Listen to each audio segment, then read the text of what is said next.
আসসালামু আলাইকুম।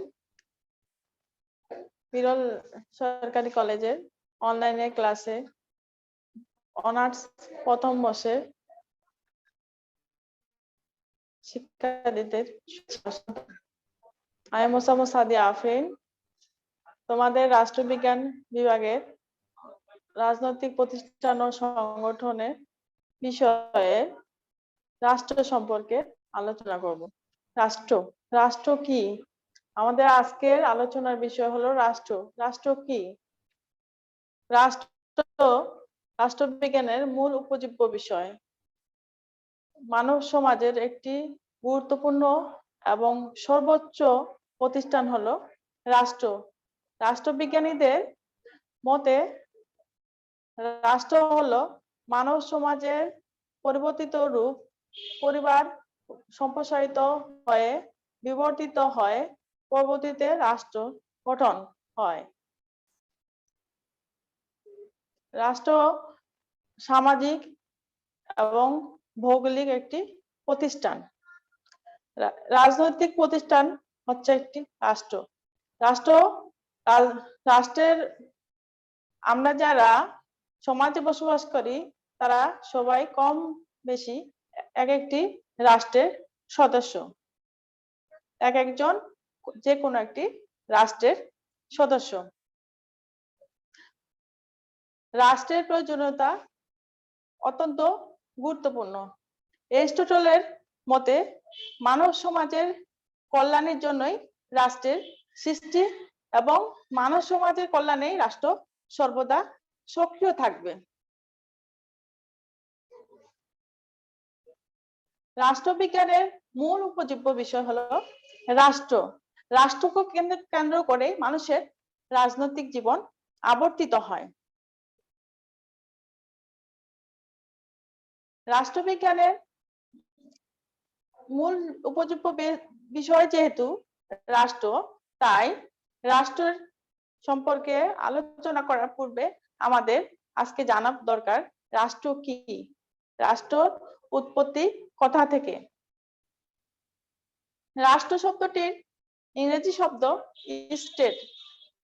প্রাচীনকালের প্লেটো এবং এরিস্টটলের সময় থেকে আজ অবধি রাষ্ট্র সম্পর্কে অনেক আলোচনা হয়ে যাচ্ছে। ল্যাটিন শব্দ স্টেট শব্দটি স্ট্যাটাস শব্দ থেকে এসেছে। প্রাচীন গ্রিসে রাষ্ট্র বলতে পোলিস শব্দটিকে ব্যবহার করা হতো, কিন্তু পরবর্তীতে রোমানরা সিভিটাস শব্দটি ব্যবহার করত। কিন্তু বর্তমানে স্টেট শব্দটি রাষ্ট্রের ক্ষেত্রে ব্যবহৃত হয়। রাষ্ট্র শব্দটি যেহেতু ল্যাটিন শব্দ স্ট্যাটাস থেকে এসেছে, স্ট্যাটাস এর অর্থ হলো স্থির বা স্থিতিশীল অবস্থা। অনেক সময় রাষ্ট্র শব্দটির সমার্থক শব্দ হিসেবে সরকার, দেশ, জাতি এগুলো ব্যবহার করা হয়, কিন্তু এগুলো প্রত্যেকটি শব্দে এক একটি স্বতন্ত্র অর্থ বহন করে। স্টেট শব্দটি 16 শতাব্দীর দিকে সর্বপ্রথম আধুনিক অর্থে ব্যবহার করেন নিকোলো ম্যাকিয়াভেলি।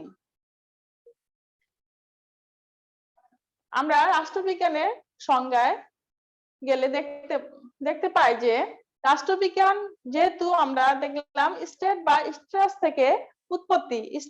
স্ট্যাটাস শব্দটির অর্থ হলো স্থির বা স্থিতিশীল অবস্থা। এখন আমরা সংজ্ঞার ক্ষেত্রে দেখি এক একজন রাষ্ট্রবিজ্ঞানী এক এক রকম করে রাষ্ট্রের সংজ্ঞা প্রদান করেছেন।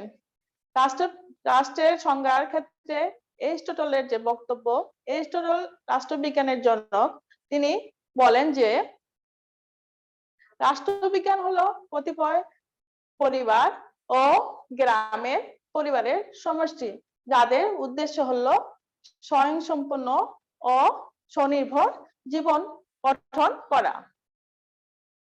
আমরা অধ্যাপক ওয়াজবির সংজ্ঞা দেখতে পাই যে রাষ্ট্রবিজ্ঞান হলো রাষ্ট্র হলো কিছু জনসমষ্টি যারা নির্দিষ্ট ভূখণ্ডে বসবাস করে এবং যাদের একটি স্বাধীন সার্বভৌম রাষ্ট্র ও সরকার সার্বভৌমত্ব সরকার রয়েছে। অধ্যাপক আমেরিকার প্রেসিডেন্ট উড্রো উইলসনের মতে রাষ্ট্রবিজ্ঞান হলো সেই বিজ্ঞান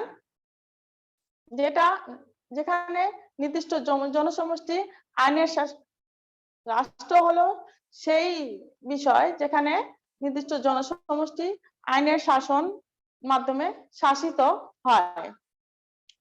অধ্যাপক অকবার্ন ও নিমকভ এর মতে রাষ্ট্রবিজ্ঞান হলো নির্দিষ্ট ভূখণ্ডে স্থায়ীভাবে বসবাসকারী জনসমষ্টি যারা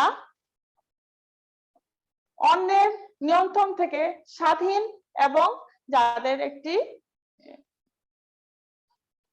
সরকার রয়েছে। তাহলে আমরা অকবার্ন ও নিমকভের সংজ্ঞার মাধ্যমে দেখলাম নির্দিষ্ট ভূখণ্ডে স্থায়ীভাবে বসবাসকারী জনসমষ্টি যারা স্বাধীন এবং স্বাধীন একটি সরকার দ্বারা তারা শাসিত বা পরিচালিত হয়। রাষ্ট্রের সব থেকে গুরুত্বপূর্ণ ও যথোপযুক্ত সংজ্ঞা প্রদান করেছেন অধ্যাপক গার্নার এর মতে রাষ্ট্র হলো যখন কতগুলো জনসমষ্টি যেখানে কতগুলো জনসমষ্টি একত্রিত হয়ে একটি নির্দিষ্ট ভূখণ্ডে স্থায়ীভাবে বসবাস করে এবং যারা বৈশক্তির থেকে স্বাধীন বা প্রায় স্বাধীন এবং যাদের একটি সরকার রয়েছে যার প্রতি রাষ্ট্রের অধিকাংশ জনগণ আনুগত্য প্রদর্শন করে। উপরোক্ত আলোচনা পরিপ্রেক্ষিতে আমরা বলতে পারি যে রাষ্ট্র হলো একটি রাজনৈতিক প্রতিষ্ঠান যেখানে নির্দিষ্ট জনসমষ্টি স্থায়ীভাবে বসবাস করে এবং কোন সার্বভৌম কর্তৃপক্ষের প্রতি তারা সকল জনগণ অনুগত থাকে, সেটাই হলো রাষ্ট্র। রাষ্ট্রবিজ্ঞান আমাদের আলোচনার বিষয় হলো রাষ্ট্র এবং রাষ্ট্রের আমরা এখানে দেখতে পাচ্ছি রাষ্ট্র এবং রাষ্ট্রের উপাদান। রাষ্ট্রের উপাদান মূলত দুই প্রকার, মুখ্য উপাদান এবং গৌণ উপাদান। মুখ্য উপাদান হলো নির্দিষ্ট ভূখণ্ড। মুখ্য উপাদানগুলো হলো নির্দিষ্ট ভূখণ্ড, জনসমষ্টি, সরকার, সার্বভৌমত্ব। জনসমষ্টি, নির্দিষ্ট ভূখণ্ড, সরকার, সার্বভৌমত্ব। আমরা আজকে আলোচনা করব রাষ্ট্রের উপাদানগুলো, নির্দিষ্ট ভূখণ্ড, জনসমষ্টি, সরকার, সার্বভৌমত্ব। প্রথমে নেই জনসমষ্টি। জনসমষ্টি কি? জনসমষ্টি হলো রাষ্ট্রের একটি গুরুত্বপূর্ণ মৌলিক উপাদান। জনসমাজহীন পরিবেশ বা জায়গা কখনো রাষ্ট্র হিসেবে গঠিত হতে পারে না। রাষ্ট্র হিসেবে গঠিত হতে গেলে নির্দিষ্ট জনসমষ্টিকে নির্দিষ্ট ভূখণ্ডে বসবাস করতে হবে। এর অর্থ এটা নয় যে রাষ্ট্রের উপাদান হিসেবে যেহেতু আমরা জনসমষ্টিকে দেখছি, সেহেতু আমরা এখানে নির্দিষ্ট জনসমষ্টি বলতে কোন রাষ্ট্রের জনসমষ্টি বেশি হতে পারে, আবার কমও হতে পারে। আমরা যদি তাকাই তাহলে দেখা যায় ভ্যাটিকান সিটি, সান মেরিনো, নাইরোবি প্রভৃতি রাষ্ট্রের দিকে, তাহলে সেখানে 30,000-এর নিচে জনসংখ্যা। আবার প্রতিবেশী দেশ ভারত, চীনের দিকে যদি তাকাই তাহলে আমরা দেখবো সেখানে 100 কোটির উপর জনসংখ্যা। তাহলে কোন রাষ্ট্র গঠনের জন্য জনসমষ্টি নির্দিষ্ট নয়, তবে কাম্য জনগোষ্ঠী একটি রাষ্ট্র গঠনের জন্য গুরুত্বপূর্ণ। সুশাসন প্রতিষ্ঠা করতে গেলে কাম্য জনসমষ্টি গুরুত্বপূর্ণ। এরিস্টটলের মতে রাষ্ট্রের জনবল এত কম হবে না যেন রাষ্ট্রের শাসনভার পরিচালনা করার জন্য জনবলের অভাব দেখা দেয়।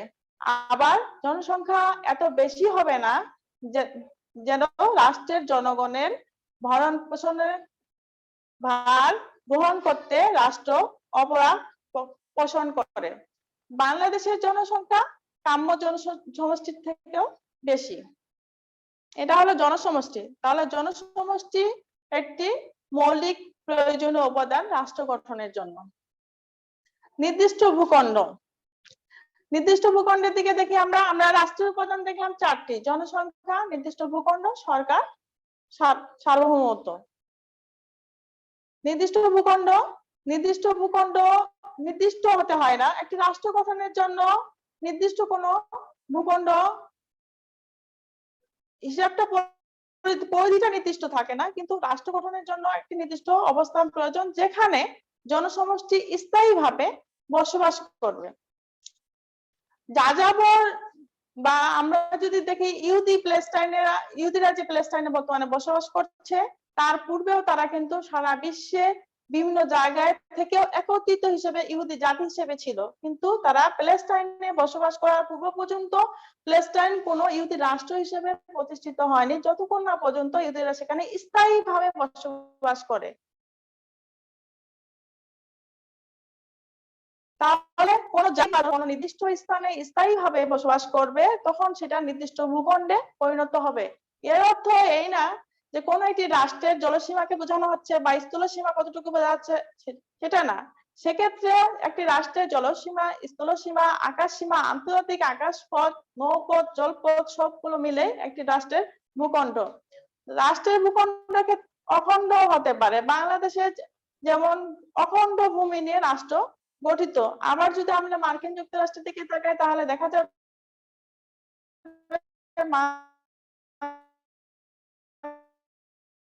মার্কিন যুক্তরাষ্ট্রে আলাস্কা ভূখণ্ড থেকে দূরে। আবার ইন্দোনেশিয়ার দিকে যদি তাকাই আমরা, তাহলে আমরা কি দেখি? একটি রাষ্ট্র গঠিত।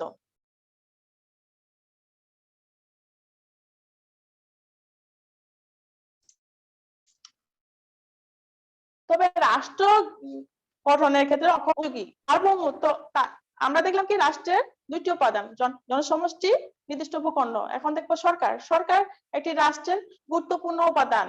সরকারের মাধ্যমে রাষ্ট্র তার শাসন কার্য বা রূপরেখা পরিচালনা করে। সরকারের কাছে যারা জড়িত সকলকে মিলে একটি সরকার গঠিত হয়।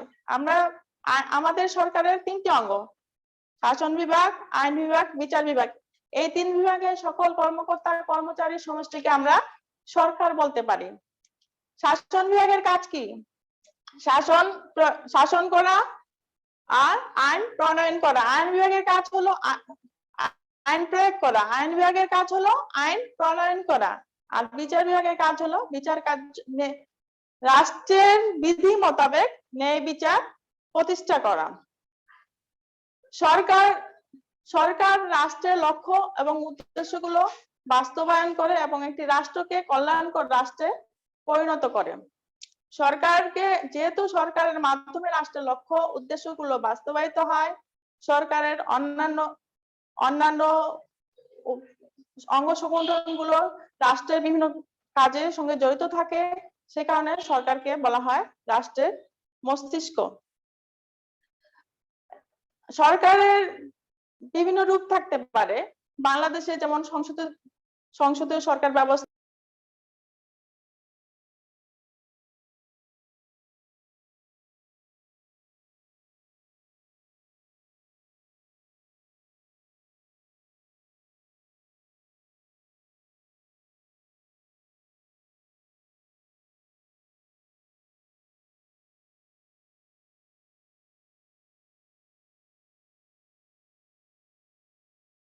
বহন করে সার্বভৌমত্ব।